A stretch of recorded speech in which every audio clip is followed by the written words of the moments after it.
J'aimerais faire venir quelqu'un comme Jobs qui en fait est complètement taré mais permet à des équipes de faire 10x au lieu de faire 10%.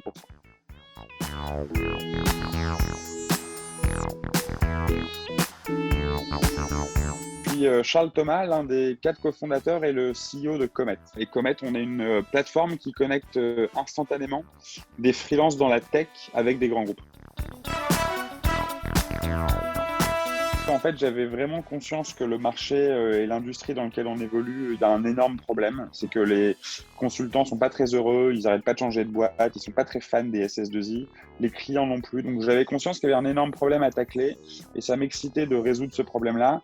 Et en même temps, à titre plus perso, j'adore la notion de liberté et le fait d'entreprendre te permet justement à la fois de te sentir utile et d'être libre. Ouais, j'ai pris la capsule Dragon, qui est en gros la capsule SpaceX qui emmène des astronautes dans l'espace. Et c'est une première mondiale dans l'histoire. C'est la première fois qu'une société privée envoie des astronautes dans l'espace. Donc je trouve ça assez ouf parce que ça va lancer toute une ère justement de conquête spatiale privée qui moi, m'excite beaucoup. Opportunité. Il va y avoir beaucoup plus de télétravail, il va y avoir beaucoup plus de flexibilité aussi de la part des grands groupes. Donc, je sais que nous, d'ici 2021-2022, ça va être vraiment une super opportunité pour Comet. Comme nous, on fait 100% de notre chiffre d'affaires avec des grands groupes, les grands groupes, en fait, ont gelé l'investissement. On accuse à peu près 70% de pertes sur nos commandes.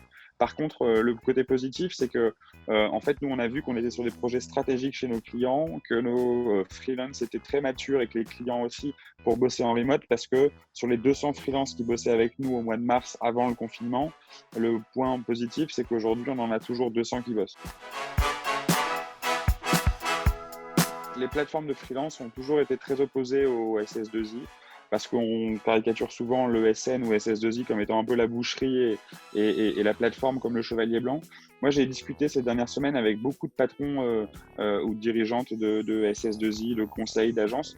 Et en fait, j'ai trouvé qu'il y avait beaucoup de synergie, beaucoup de partenariats et que, en fait, finalement, plutôt que d'être en opposition, on pourrait être vachement partenaires. Il va y avoir malheureusement beaucoup de chômage dans mon industrie. Et donc, c'est des futurs freelances pour nous. Donc, on s'est dit, finalement, on va aider justement ces ESN plutôt que de se battre contre elles. On a toute une brique produit qu'on appelle onboarding, sur lequel on est vraiment au point. Et je pense que ça, c'est un avantage, notamment concurrentiel, mais c'est vraiment une longueur d'avance qu'on a par rapport aux autres acteurs. C'est qu'on a vraiment, dans notre produit, toute cette brique d'onboarding et en même temps de remote qui sont déjà prêtes. Donc ça, c'est un vrai plus pour nous. Même si on a eu une baisse de dépôt de mission, donc on a une activité client qui a été en baisse, en tout cas en avril et en mai, parce qu'il y a moins de missions déposées. Ce qui est marrant, c'est qu'on a eu beaucoup de missions d'UX. En fait, comme il y a eu un peu un temps long, en tout cas un temps de pause, c'est que finalement, beaucoup de clients se sont dit, je vais profiter de ces 2, 3, 4 mois, voire un peu plus, pour justement prendre du recul et discuter avec mes users et repenser un peu l'expérience utilisateur.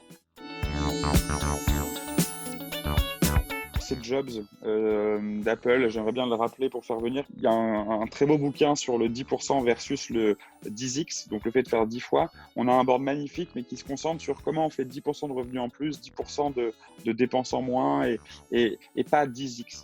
Et donc, en fait, pour contrebalancer un peu la direction que prend le board en ce moment, j'aimerais faire venir quelqu'un comme Jobs qui, en fait, est complètement taré mais permet à des équipes de faire 10x au lieu de faire 10%.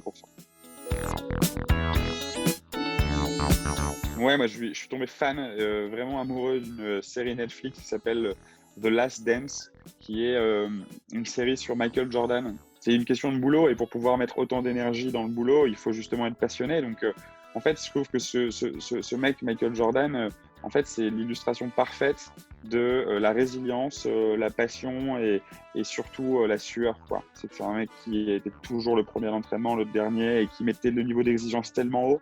Et donc, je trouve que c'est un rôle modèle magnifique pour l'entrepreneuriat. c'est la routine, dans le sens où il faut avoir une work week, il faut avoir un équilibre, il faut avoir un rythme en fait. Alors, c'est très important dans ce moment particulier d'avoir une sorte de tuteur/colonne vertébrale qui assure notre exécution. Donc, pensez à essayer d'imaginer la semaine parfaite par rapport à vos objectifs, par rapport à ce que vous devez accomplir sur votre boîte. Dessinez ces semaines-là et rentrez dans ces routines pour exécuter le plus efficacement possible.